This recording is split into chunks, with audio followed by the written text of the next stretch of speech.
Hey, welcome back to JB Breaks Free. I hope you're having a great day, a blessed day, and getting 1% better than yesterday and breaking free from whatever is holding you back.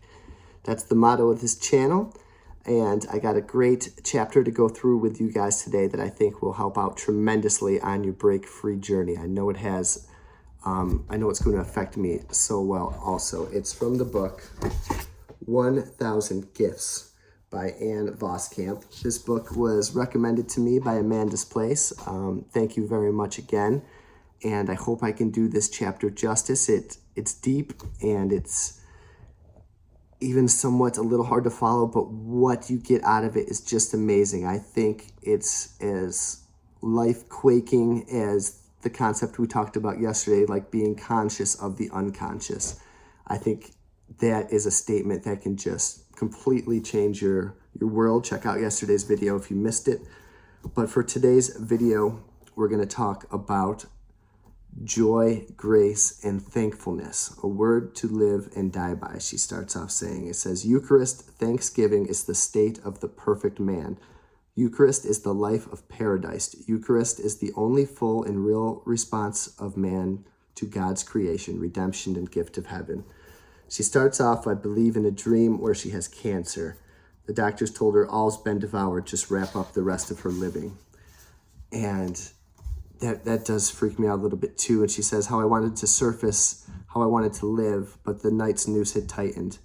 And now faced with death, she wants to live. She wants to fully live. She dreads telling her husband and her father and her brother. She says many mornings she's woken wanting to die, feeling like a loser, a mess, a failure. But funny this, yesterday morning of all these mornings, I wake to the discontent of life in my skin. I wake to self-hatred, to wrestle to get it all done. The restless anxiety that I'm failing, always failing. I yell at children, fester with bitterness, forget doctor's appointments, lose library books, live selfishly, skip prayer, complain, go to bed too late, neglect cleaning the toilets. I live tired, afraid, anxious, and weary. But this morning, I wake wanting to live. I think after she had that dream. And she says, to live either fully alive or in empty nothingness. It's the in-between that drives us mad. The in-between, that one hit home with me. And I kind of wrote this poem/song about making magic moments of the moments in between. And I kind of wanted to share it a little bit here. And it was kind of titled Same Old Different Day. And it's just a phrase that you hear people say. And my dad always said he hates that phrase, same old different day. And I thought, yeah, you know, because what we're trying to do here, we're trying to break free from the same old. And we're trying to make each day meaningful and to truly live. And that is going to be the genesis of this chapter. But real quick, it just reminded me of this poem that I wrote, and it said, same old different day. What a sad thing to say. There's just no way to look at all your days, because we're blessed to be alive in every moment that's arrived. And there's a million different things going on now right outside. Today can be as great or as boring as you choose. There's beauty in everything if you change your point of view. Don't let the past weigh you down as the world keeps spinning round. Some will swim, some will float on by, and some will drown. Because we're not too young to die, and time keeps ticking by. Will you like what you see when your life flashes before your eyes?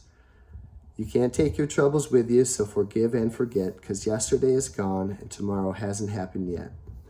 This very moment's all we got. It may seem another's promised, but it's not. Will today be a day you'll remember forever, or another that's forgot? What have you done? What have you seen?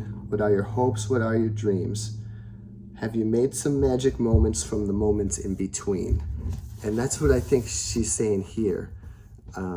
It's the in-between that drives us mad. And I think that's where we have to break free and find joy and beauty, grace and thanks and gratitude in the in-between moments, and seek that out and notice it. Instead of self-protecting by self-distracting. And again, being conscious, being attentive, the things we're talking about yesterday, breaking free from the self-distracting. She says, I get to live, I get to live. The end will come, but Doctors warning or not, the end will come. And this life of bare toes across grass, the sky raining down on eyelashes, the skin spread close under sheets, blink of fireflies, and dusky June nights, all this will end. Thinking on the beginning of this year, who does he call home? Who does he call home? Will I have fully lived or just be empty? How do we fully live so we are fully ready to die? I thought of a couple Stoic quotes about being ready to die. A couple by Marcus Aurelius. It's not death a man should fear, but rather not beginning to fully live, which I think kind of deals with that poem I read. And then another is, stop whatever you're doing for a moment and ask yourself, am I afraid of death because I won't be able to do this anymore? And what is this? Most of the time, this is what? On the couch? Is this complaining? Is this not being present? Is this not being grateful? Sure, we all want to live and go down water slides and go to concerts and eat cake, but it's finding the magic moments in between and not self-distracting. She says, I stack the linens in the closet and I think of all the things I'll never get to do. She talks about like going to Machu Picchu, seeing the Serengeti, the hills of Kenya, all these things, right, that we have to see before we die. She references the book 1,000 Places to See Before You Die.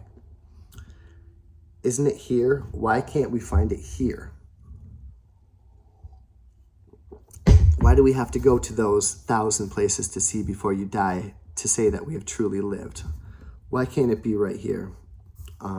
Why can't it be in the embrace of your child? Isn't it here, the wonder? Why do I spend so much of my living hours struggle to see it? Do we truly stumble so blind and not paying attention and unconscious that we must be affronted with blinding magnificence for our blurry soul sight to recognize grandeur? Who has time or the eyes to notice? I don't need more time to breathe so that I may experience more locales, possess more, accomplish more, because wonder really could be here for the eyes. So more time for what? And she goes on to reference Luke 22:19, and he took bread, gave thanks, and broke it, and gave it to them. He gave thanks, Eucharisto, and that's going to be one of the key words of this chapter. The root word of Eucharisto is charis, grace. Jesus took the bread and saw it as grace and gave thanks. He took the bread and knew of it to be a gift and gave thanks. Thanks, thanks, thanks, Eucharisto. But it also holds the word also holds its derivative, the Greek word chara, meaning joy. Without exception, all try their hardest to reach the same goal, and that is joy. And we talk about being a happy human, finding joy, finding magic moments in between, joy and thanks and gratitude. I longed for more life, for more holy joy. That is what I was struggling out of nightmares to reach, to seize joy. I looked back down the page. Was this the clue to the quest of all most important?